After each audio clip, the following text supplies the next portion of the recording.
Welcome to The Shift, the podcast that empowers you to make a change in your life and chase your dreams with passion and purpose.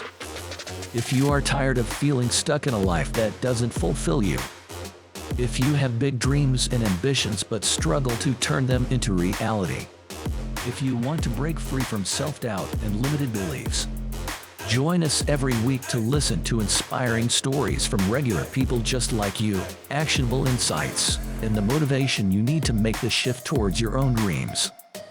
And please don't forget to share, subscribe, and leave us a review to help spread the message and inspire others.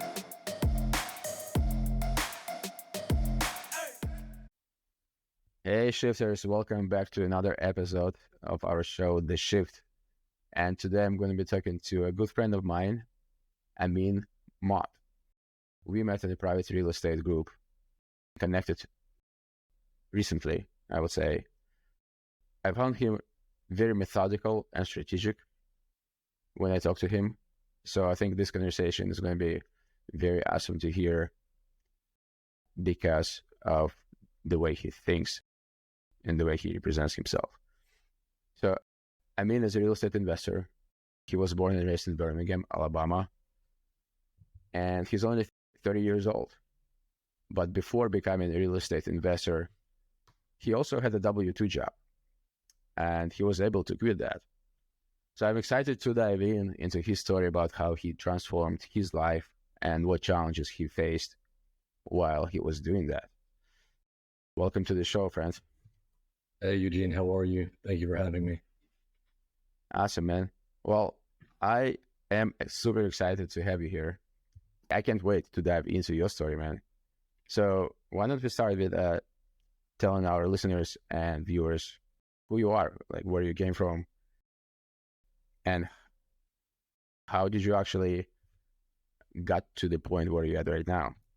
I am the child of immigrants, and I'm sure you know how that is. Maybe you don't, I don't know, but I know a lot of people come here to the country and they feel like they have things to prove, and we definitely got that from my parents. They were living in Riyadh back during the Gulf War, and they sold everything they had at the time in the early 90s, late 80s. I'm not sure exactly what year came over here first, but left their family, friends, everything. They came to America. I'm not sure why they came to Birmingham, Alabama, out of everywhere in the country, but they came to Birmingham, and Dad owned a pretty good sized company in Saudi Arabia, and he ended up having to start from scratch and didn't speak the language, and he had to teach himself English. He's actually a cab driver. He went from owning his own contracting company, doing really well, working for the government over there, and then he came over here, ended up having to drive a cab, and he taught himself to speak English while driving a cab and everything like that, while waiting for his next fare. And my mom, stay-at-home mom, really hard job, raising 4 kids at home, while my dad was out trying to make a living for his family. And at a young age, we barely ever saw my dad from the time he was always working to provide, as far as a cab driver, or even when he got his business working and running and became a plumber here in Alabama. And so one thing we got from that was always, you have to work hard to get what you want. And if you put in the effort and you put in what you want, you get out of it what you put into it. But at the same time, me and my brother have been talking. We're both in our 30s now, and we're talking about what kind of life we wanted and what kind of life we would have wanted my dad to have with his family. And he didn't really get to experience a lot of, family time and things like that. Being able to work and being able to be with family and do things on your terms and get up and go to the Virgin Islands that like me and my wife are doing tomorrow. Just Mm-hmm. for the hell of it. Nice. But we got an invite to go, and we just dropped everything, and we're going to the Virgin Islands tomorrow for a week. And Nice. you wouldn't be able to do that if you worked at W2. And but yeah, I was born here in Birmingham. We grew up in a really rough area, and we are in a really, really good position now from all the hard work we put in. I'm blessed, but I'm a firm believer that if you speak things into existence, that you're going to get it. Nice. And, that's exactly what we've done. I've said out loud multiple times. I've never told anybody this before, but in my car driving around, I'll tell myself you're going to be the richest guy in Alabama. And we're working towards it. And I hope we get there one day. I know we're going to get there one day. And yeah, that's basically it. Like, Nice. start from the bottom, and I don't know where we're going, but I think we're doing pretty good. Yeah, can't wait to dive into that, man. But I like what you said about like, speaking things into the existence. I think it's very powerful. Yeah. Let's go back a little bit. Tell us, you mentioned you had a W2, right? What did you do when you had W2? Well, I got a job with a industrial tool manufacturer right out of college, and they shipped me out to California. And it was a tool company. We sold electrical tools to professional electricians. And that wasn't technically my job. My job was to sell professional electrical tools to plumbers because that was my background, and they're trying to grow their, I guess, foothold in the mechanical and plumbing world. And Mm-hmm. I did fairly well doing that. I had no idea how I did that. But a few years into doing that, we got acquired, and they pretty much fired my whole company. Well, not my whole company, my whole team at the time. Mm-hmm. And they moved me back to Birmingham, and they gave me a position actually selling electrical tools to electricians. And then I did pretty well doing that. Nice. In that time period, I had one manager, and then that manager got let go. And then they didn't give me the bonus that they told me that I wanted because my new manager wasn't my manager at the time of my growth. And that kind of made me a little mad. And then I got another manager, and I moved back here to Alabama, and I raised my total sales from like 120 to 300,000 a month within that. Oh, wow. 1 year. And then they ended up firing that manager. He's a really good friend of mine. I don't know if he's going to listen to this, but or give him a demotion. And then the same thing happened after I got pretty much top sales in the whole company. Mm-hmm. They told me they couldn't give me what I wanted again. And at that time, I'm like, okay, this is like a reoccurring theme.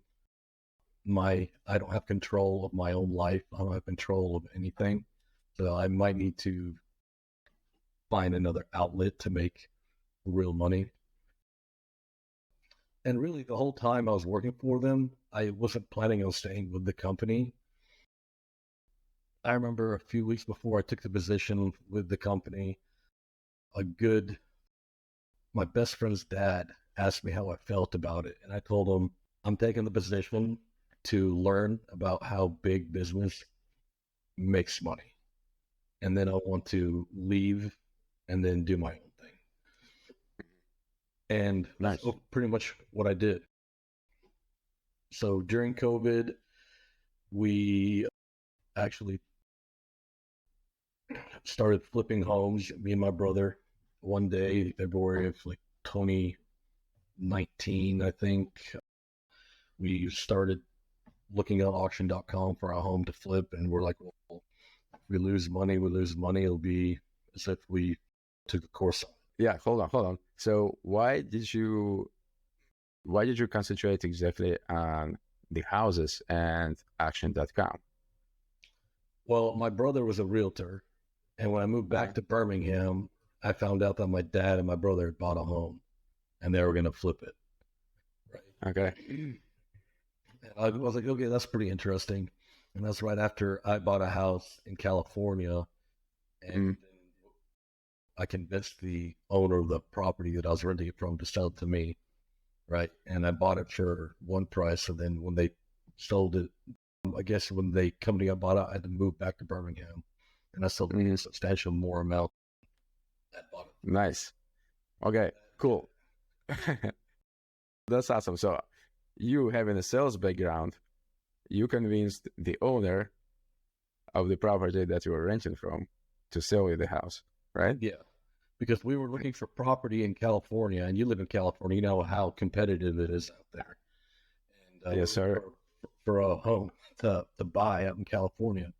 And at the time we probably put in maybe 50 offers in, and we got beat out on every one of them, talking about like 50 grand, 70 grand above ask, and we would get beat out every time.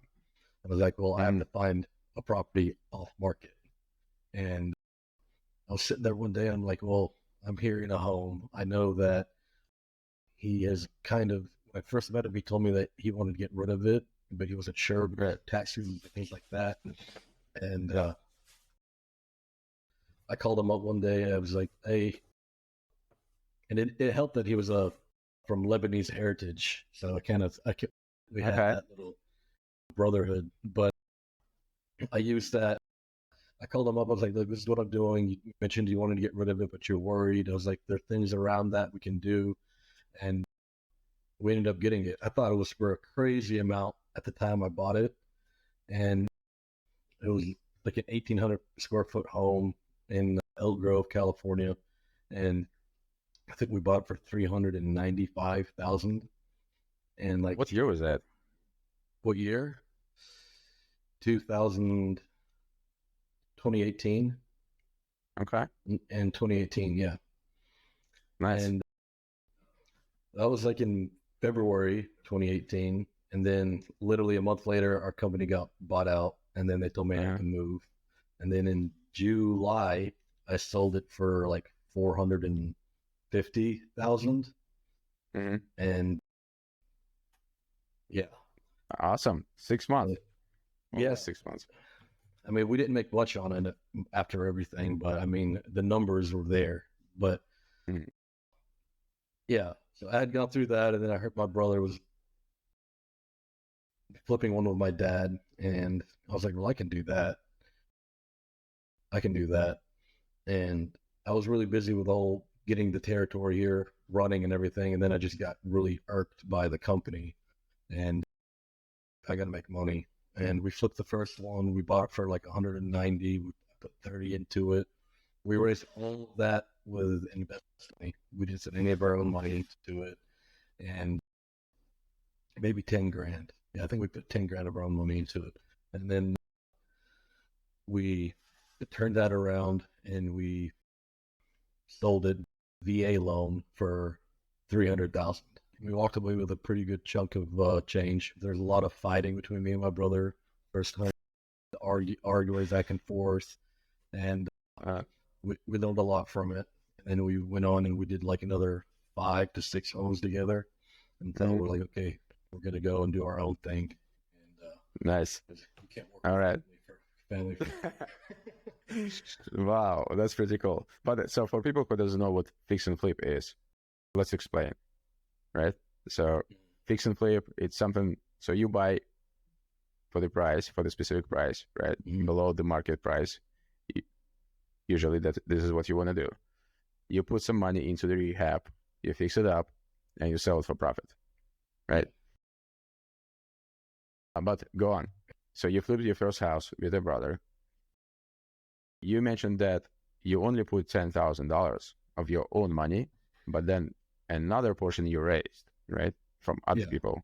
So when you buy through auction.com, you have to buy cash at auction. So we talked to friends and family, and we raised the money to get the home bought. And it was really funny because we had to show proof of funds and everything like that. And we kind of had to go in and we typed up a fake letter and everything. Nice. showing that we had the planes and everything.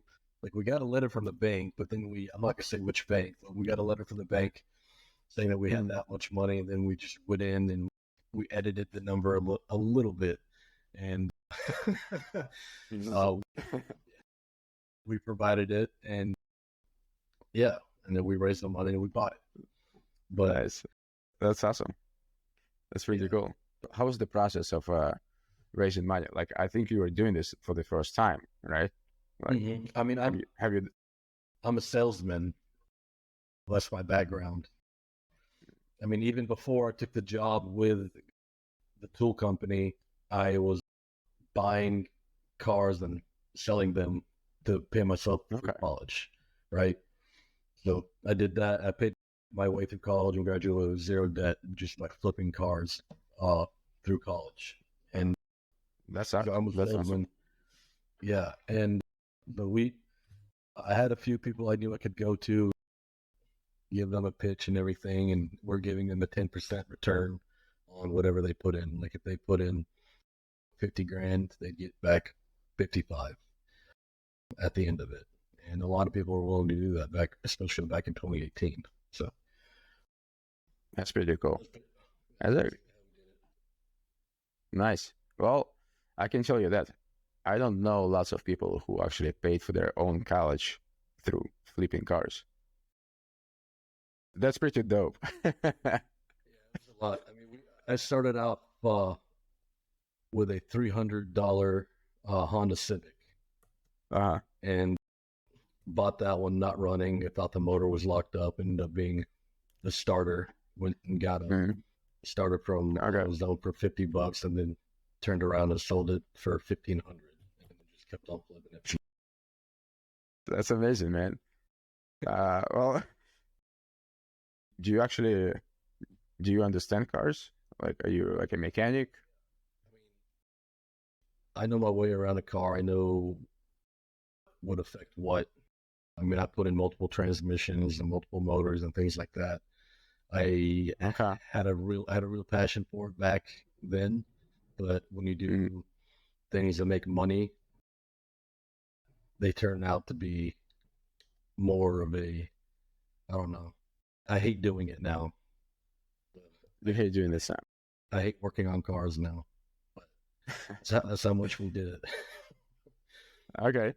Is it because you found your new passion, or is it because of the I love cars, but I hate working on them now because went from something I love to do, there's something I was doing to make money, and I just got tired of doing it. I don't work on my old cars anymore, thank God. So it seems like it felt more like work rather than just enjoyment, right? Yeah. Got it. All right, that makes sense. Well, so you made this. So you're working for W2 as a salesman. You're a great salesman, like a top salesman. Year 1, year 2, and you got frustrated because they promised you something and they did not deliver.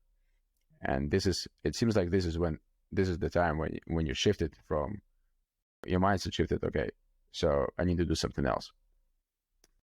And so I'm curious, like, what was going on through your mind at that time when you're frustrated with your past employer? A lot of it had to do with the fact that when they moved me from California back to Birmingham, my wife was pregnant at that time. Right. And it was kind of like I was in the corner. They were like, okay, you can either be fired or move back to Birmingham. And I was like, well, my wife is pregnant. What am I going to do? It was unexpected. Move back to Birmingham, be my family, and go from there. I know the area in Birmingham. I know people in Birmingham. I can do really well in Birmingham. And like I told you, a lot of things happened within the company that I wasn't really a fan of. And my manager, he wasn't really politically correct all the time. And there's a lot of different things. I mean, in Arabs call it like a cocktail thing. They call it a cocktail. There's a bunch of things that a cocktail wasn't going to drink. And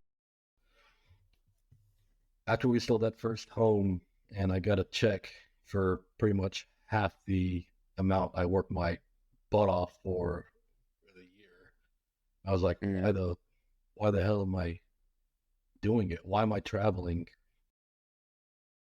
10 days out of the month overnight? Why am I doing that? Yeah.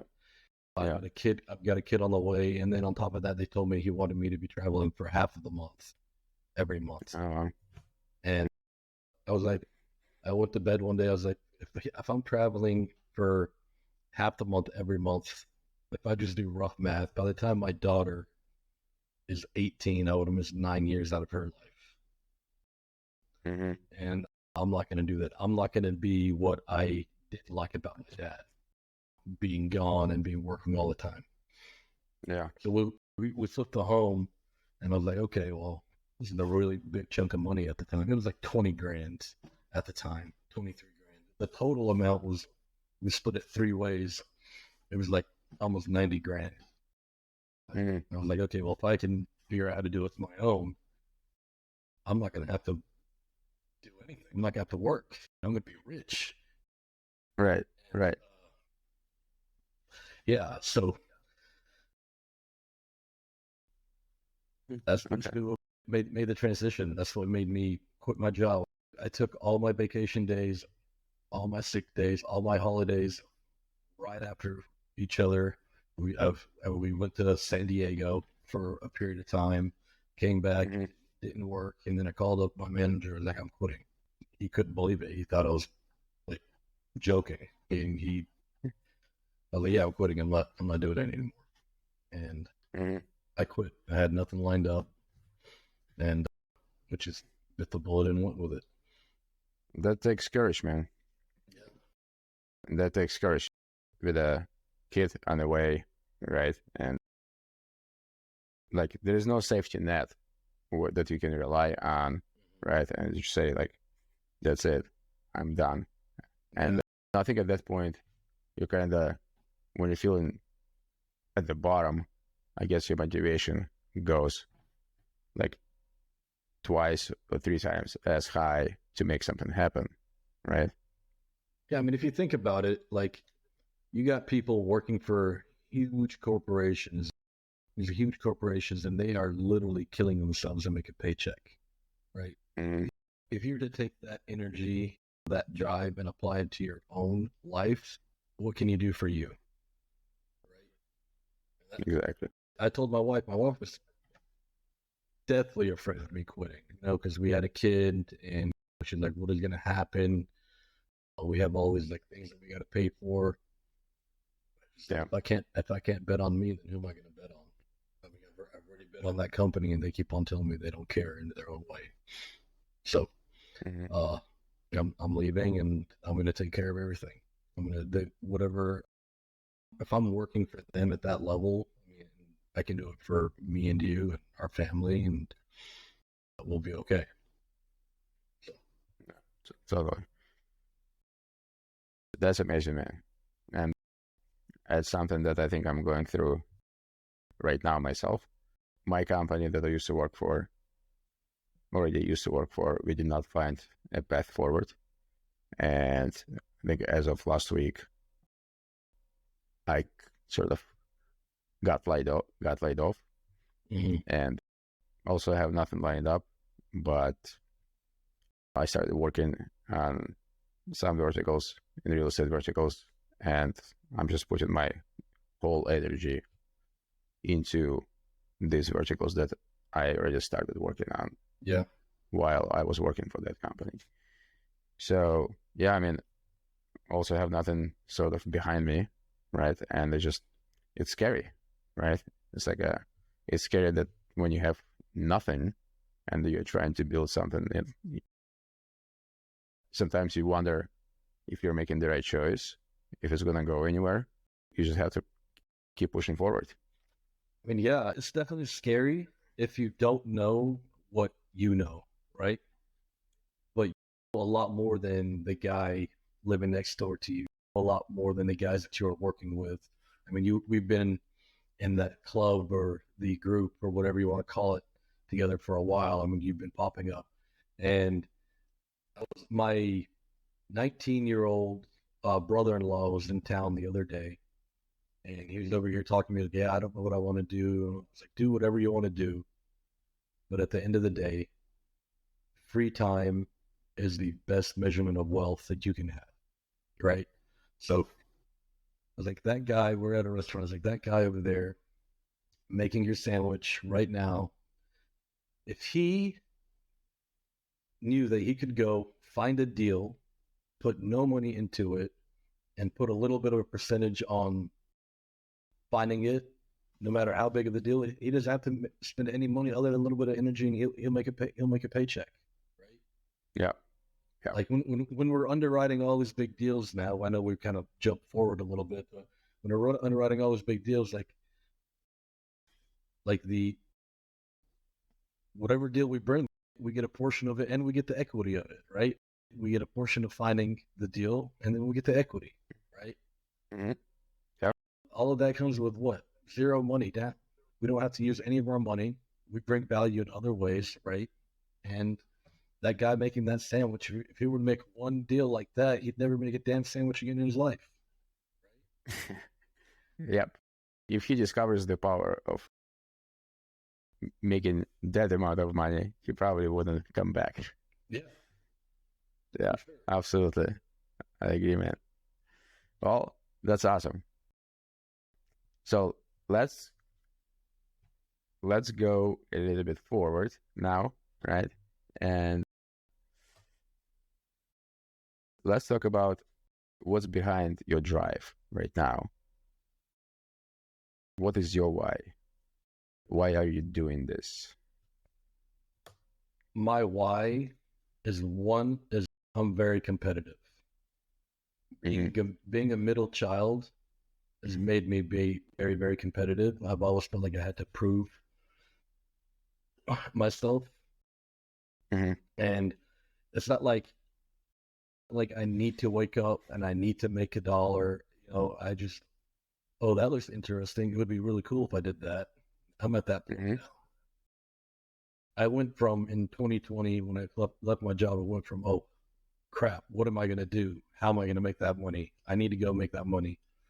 I went back to flipping cars for a little bit. I was buying Land Cruisers and things like that, making them look cool. And then, I was making ends meet. But now my drive is I want to leave something for my family. I want to leave something for my daughter. If something happens to me, working in Birmingham, Alabama, going and looking at property in Birmingham, Alabama, you're not always going to be in the best area. You never know when anything's going to happen, right? Yeah. I want to make sure my daughter, my wife, everybody's going to be okay. My mom, make sure she's okay. I just want free time. I want free time when I'm 30, 35, 40, and I'm retired, and I don't have to do any. I want all the free time. I want to go. I want to learn how to fly planes. I want to drive a Ferrari. I want free time, right? There's no real big why other than taking care of my family and having fun, enjoying life, and making the most out of everything. And traveling 2 weeks out of the month is not going to do it for me. Or going down and selling cars at the Toyota dealership isn't going to do that for me. Even 90% of the people that graduate from college, they hate their lives and they don't do anything. And I know a lot of people right now, they got these really great degrees and everything, and they're doing nothing with them. So yeah, that's why I say free time is the best measurement of wealth, because the more free time you have, that means you don't need to be working. I think it's a great golden nugget. Yeah. I'm going to write it down. Free time is the best measurement of wealth. No, I like it. Cool, man. Well, that's amazing. I know it's you look big and buff. You definitely work out. It seems like by looking at you, it's you don't have any limited beliefs at all. It's everything is possible. But I do want to ask you this question. Did you have, or do you currently have any limited beliefs? Like, Every day as a young kid from elementary school to middle school to high school, I mean, I always felt like I wasn't good enough. I always felt like I wasn't the one to be called on the field during the game. I played football. I had my friends and everything, but I always felt left out. I always felt like other people were the problem and it wasn't me. mm-hmm. Or maybe the other way around. Maybe I always felt like I wasn't the problem or I was the problem and people didn't think too highly of me and things like that. And then I put a lot of pressure on myself. It would be toward like every time anything came out of my mouth, if I was having a regular conversation with anybody, I would sit back and be like, wow, that probably sounded really dumb. They're probably judging me for that. I had a lot of anxiety. I always put limitations on myself. I didn't like to push. But recently, very recently, probably like back when I moved back here, I got healthy. I started my family. We had a daughter, and things just started to turn up. And that all came when I started to tell myself, F the bullshit. Don't be, I mean, I'm sorry, I don't know if I'm allowed to cuss on here. You can bleep it out. Like, don't be a bitch. Go ahead, man. No, like don't be a bitch. Don't be a bitch and just do what you got to do, push every day. And if people don't like you, they can go to hell, right? They be you. And if they don't like you, they can go to hell. And don't think, that you're not capable of doing things, right? Because I think it was Robert Kiyosaki, the author of Rich Dad Poor Dad. I was watching a video and he was saying that poor people come from, it's like actually a kind of genetic or a belief from when they're young. They grow up and because they don't believe that they can actually make it and be wealthy. But then like if a wealthy kid is born, like they're more likely to be wealthy. It's not just because they have the support of that family, is because they're born in that environment and they know that if they if they do what they have to do, they can actually be wealthy. But the poor guy, he doesn't believe that he can actually make it out of this because he's living in that environment. Right. Yeah. If you just tell yourself, this is bullshit, I'm gonna do what I have to do and I'm gonna make it, you're gonna make it. I mean, my family, I remember one day we were looking for, I think it was like $5,000 and my dad had saved up in the closet or whatever, and we thought it was gone, and like my mom and dad thought their lives were just completely like imploded, done, over $5,000. We didn't come from great beginnings or anything like that. We literally moved here. We moved into the house in the ghetto. I mean, literally, we would play with rats pretty much. The living room had a big hole in it. We'll see rats running around in the crawl space, throw food at them. We would sit on the floor and eat off of newspaper, right? We had no table. I remember getting up after dinner and just having the ink for the newspaper on my leg, pretending it was a tattoo, whatever. But yeah, I mean, you've got to believe. And if you don't believe, then you're never going to make it.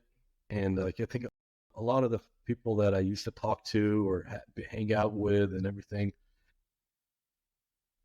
we don't hang out anymore. We don't talk anymore, really, because like, I don't know if they think I'm full of shit or if they're just tired of hearing me talk or me. I don't think I preach to them or anything, because I love, if you're in my circles, because I've handpicked you to be there.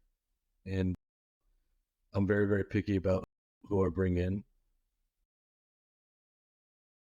I think it's very powerful and transformational in a way, because I'm noticing myself that like I'm changing, right? And when I'm changing, people around me are changing, because I want to be around people who I want to be, Mhm. right? I want to be around people who believed in themselves, right, to be where they are right now. So that belief is very transformational. Like if you're around those people, their belief becomes your belief. You can borrow that belief, right? And you can see that everything's possible. Those people are just humans like us, Yeah. like you, like me. And if they can make it, I think anyone can make it. And but I think those things that you were describing, I think it's like it's very transformational. Like you're going from point A to point B, changing things around. And some people may not like it. Some people will be complaining to you about like, hey, man, I think you're changed, right? And it's like, yeah, I mean, I'm changing. Like, I don't want to be the guy who I was. Like, I want to be that guy Yeah. who actually has everything that I want, right? So why can't I? And you're just going for it. Yeah. And I think the most important part is a lot like relatives and your friends and some other people, they can influence your decisions when you want to do something, like when you want to go after your dreams. And some people are being really paused or stumbled by it, right? Like, Yeah. oh, okay, like I trust that person, right? Because he's telling me I'm changing. So I don't know, it's like a good thing or a bad thing, right? But maybe he knows me better than I do. Okay, I think I'm gonna stop. I think this is where lots of people kind of get stuck in their life, right? Yeah. Don't push forward. I want to go back to when you were talking about friends and everything, and it hit me what you told me. What is your why? Like, I remember being a little kid driving around town and just looking out the window and just seeing these people on the side of the street that had no money or poor. And I, even at a young age, as a little kid, I'd ask myself, how many bad decisions would it have to take for me to end up like that guy? Or what would I have to do to be that guy right there? Right. Mm. And I think that is one of the main things that drives me to be better every day and to keep growing what I'm doing, because I've got that fear that one day, if I don't keep going, that I'm going to be that. Something that when I say it out loud, it just sounds really like ridiculous. When you're talking, I was like thinking about that question, and I think that has a lot to do with it. And yeah, I don't speak to my dad anymore. I learned a lot from him. I learned a lot of what not to do and what to do. And you can learn, both are learning opportunities, obviously. But one thing my dad told me when I was younger is that his skin tone is like 3 times darker than me. And his name is Muhammad. And his accent is like thicker than the humidity down here in Birmingham. And he told me and my brother, he's like, if a guy like me named Muhammad can move from Saudi Arabia to Birmingham, Alabama in the early 90s and make something of myself, then nobody has an excuse not to make it. Right? Nobody. When you're talking about living in Birmingham, Alabama, being very, very dark skinned and speaking in a way that nobody can really understand you. And now he owns a multi-million-dollar plumbing company. So, Wow, yeah. So, that's powerful. and that comes from him teaching himself how to speak English while waiting for taxi fares at the airport. Right. Mm. Everything is compounding. Right. Everything's compounding. If you put the work in today and then tomorrow after that, you're gonna wake up one day and actually have have something. So That's amazing, man. yeah, so people that come from like immigrant backgrounds, they have that feeling within them that of guilt, I feel like, because you come here and you see how hard your parents work, and then when you have a little bit of free time, a little like a day that you don't have to do anything, you feel like you have to get up and you have to work and push yourself, even though you don't have to, just because you got that immigrant mentality of keep on to push every day, right? Yes, sir. Yep, I agree. I do feel that sometimes too. My so I was born in Ukraine, and my kids already, they were born in USA. So we came in 1997. So I'm sort of, my kids are like a first generation, right? Mhm. American citizens, but I'm still sort of have that mentality coming from Ukraine and being that, seeing everything that was happening in Ukraine, like how my parents worked, or like what you just described. So I think that sort of hardworking mentality, right? I think it was engraved in me when I was there. Yeah. So, but I know exactly what you're saying. So that's cool, man.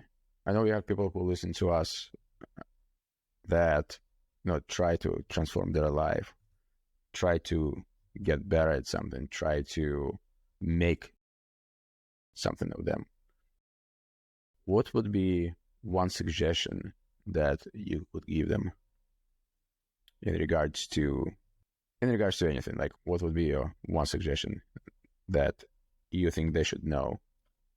If you're really wanting to change and do something, don't wait until tomorrow. Start doing it today. Like, it doesn't matter if if you're 300 pounds and you want to lose weight, don't be like, okay, I'm going to start tomorrow. Start right then. Get up, drink that water, go walking, right?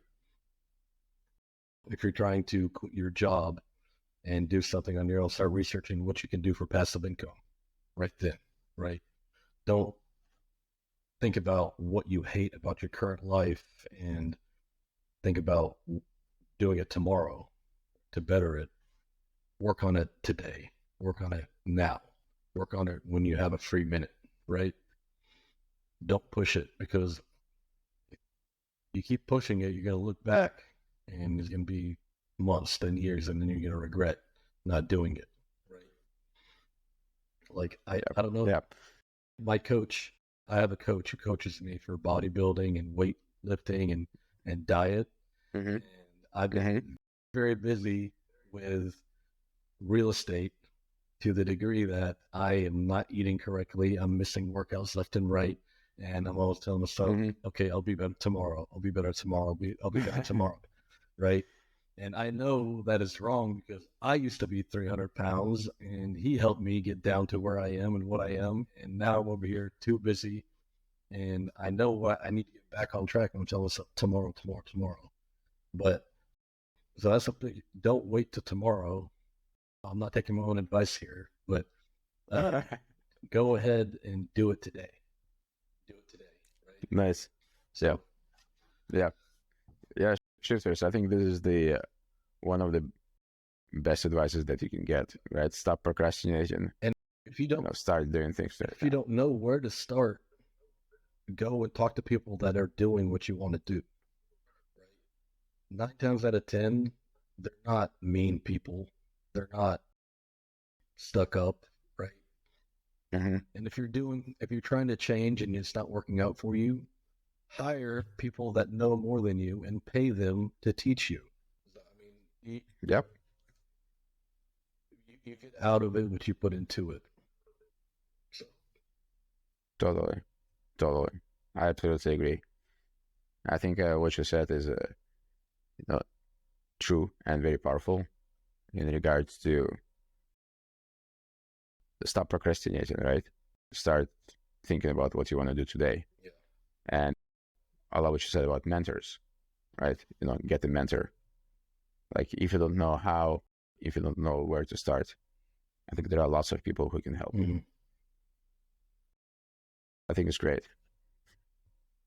And most of the people that I think and I know, they're willing to give that information for free, even if you ask them. Yeah, they are. I mean, it blows my mind in the group and the circle and the industry that we're in, how many people are willing to give out knowledge and help you out for nothing, right? I mean, I've got people here locally now that I'm more than happy to help, right? There are a few people who be like, oh, why would I give?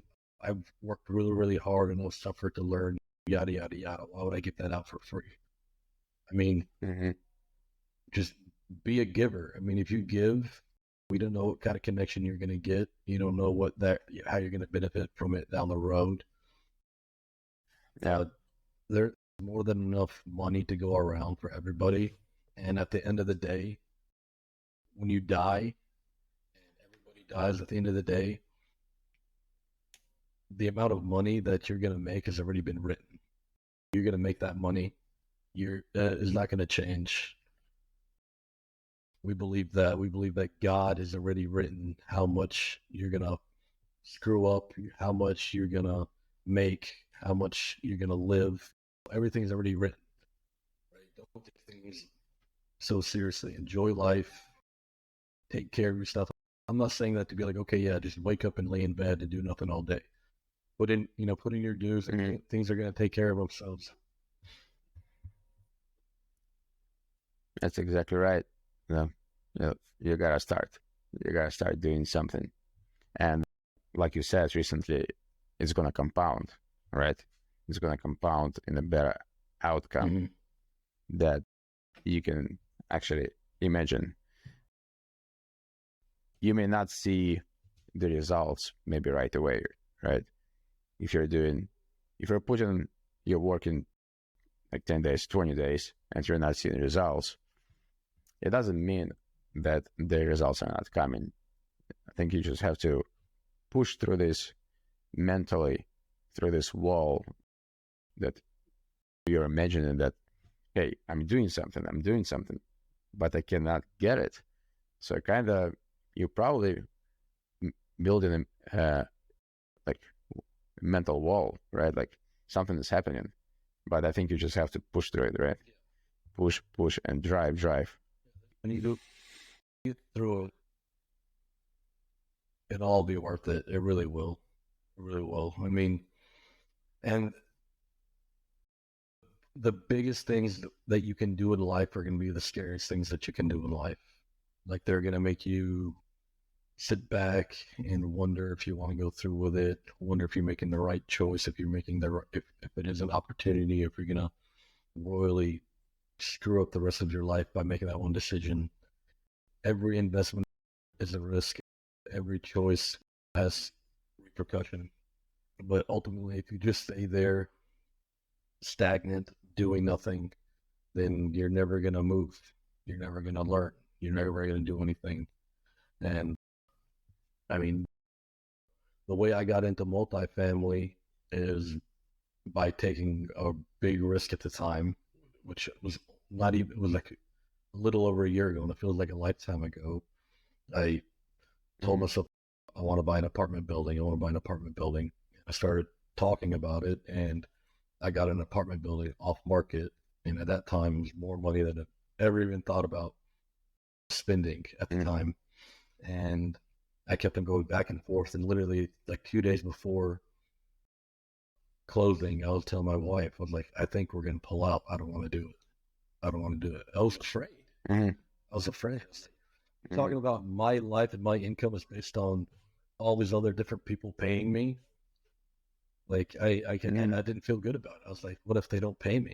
What if I end up having to default on my loan? What if all these what ifs and all the negatives and everything? But I ended up going back to myself and say, don't be a bitch and go do it.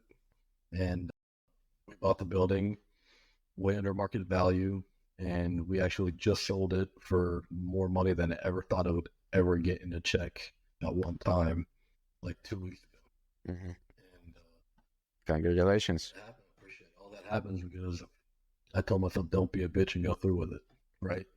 We bought that building for $265,000. And now, after selling it, we're looking for a property for $2 million.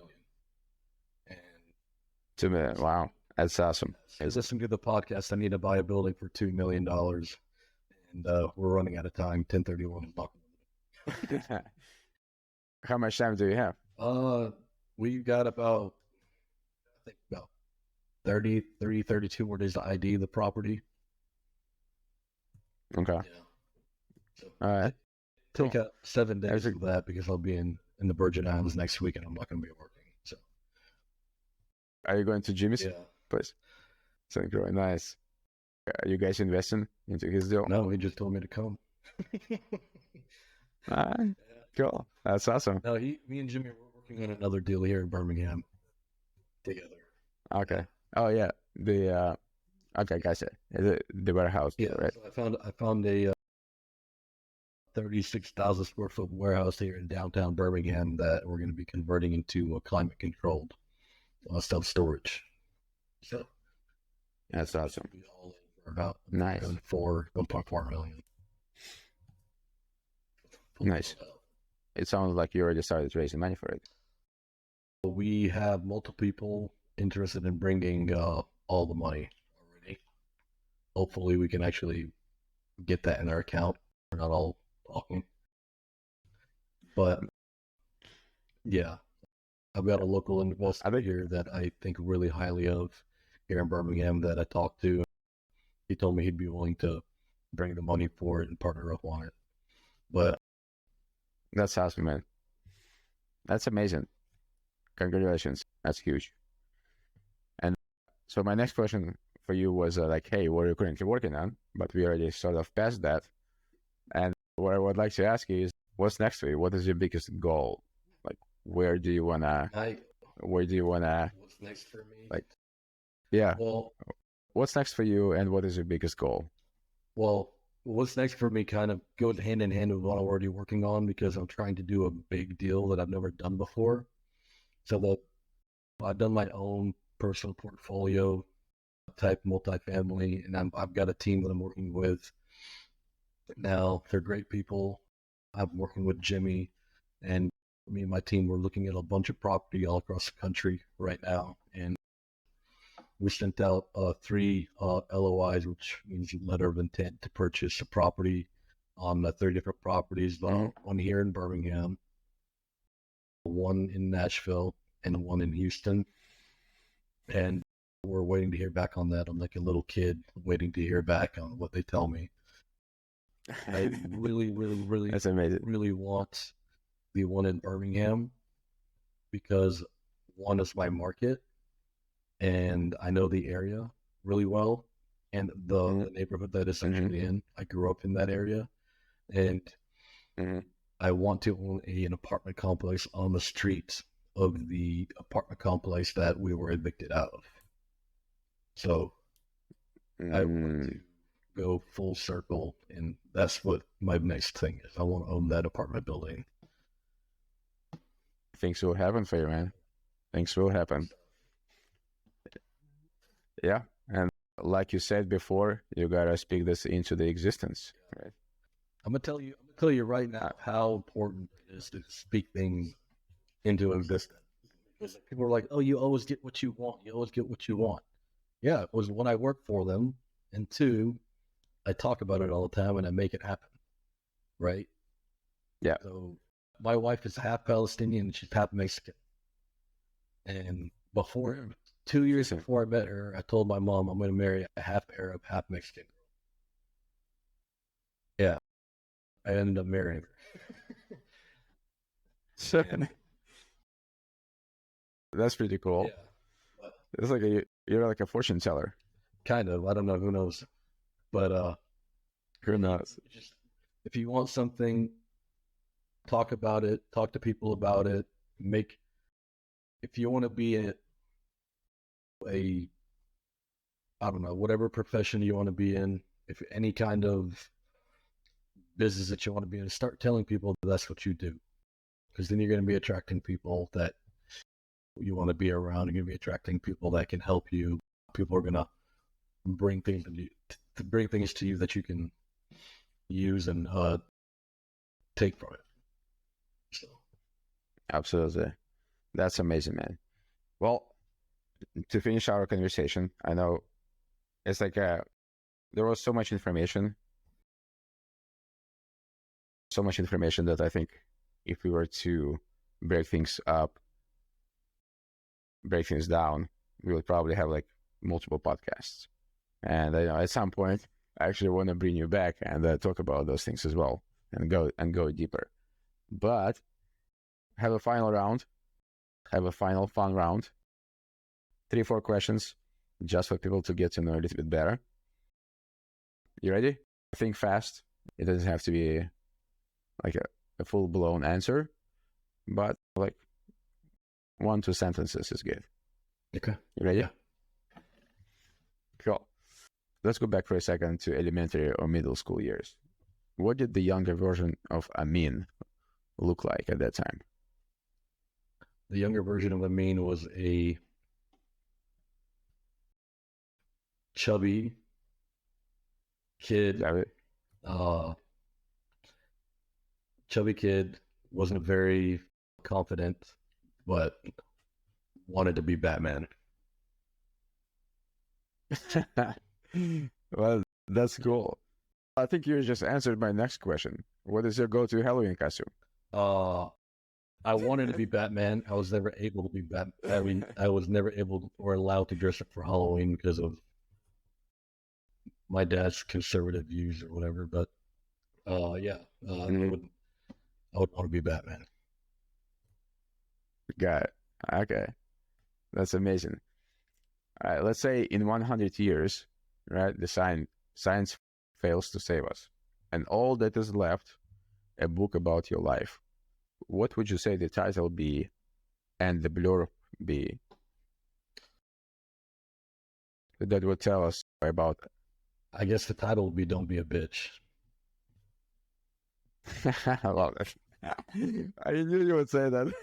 The title will probably be something like that. Don't be a bitch. And then it would probably be, the blurb would be something about doing things that you don't think that you're capable of doing, and that how they're possible. So if you've got to believe, because not people might tell you that they believe in you, but they're just trying to make you feel good. So other people can do anything for you. You got to get up and do it on your own. Awesome. Don't be a bitch. Hey, I think this is a great closing statement, and I think this could be a mantra for lots of people that they can follow, right? But I think that's great. We can probably close up on that. I think this is a great final closing statement. All right, if you think. Love it. Thanks, man. I appreciate it. I know we'll meet at some point. Like, I really want to go to that side of the U.S., visit a few places, including Birmingham, and maybe we'll meet very soon. Yeah, for sure. Let me know and we'll get it done. Awesome, man. Well, thank you for coming in to our show. And for people who want to connect with you, where they can find you? They can find me on Instagram, AminMod_, or just AminMod, Facebook. So awesome. We'll put that in the show notes. So if people want to connect with you and talk to you, they will be able to. But I appreciate you, brother. Thank you for coming in. It was absolutely a pleasure talking to you today. Thank you, Eugene. You take care, man. Have a good day. We hope that today's episode has inspired you to take action towards building the life you've always wanted. Don't forget to leave us a review, share, and subscribe to our podcast for more empowering stories, actionable insights, and motivation to help you make the shift towards your own dreams. Thanks again for listening to The Shift.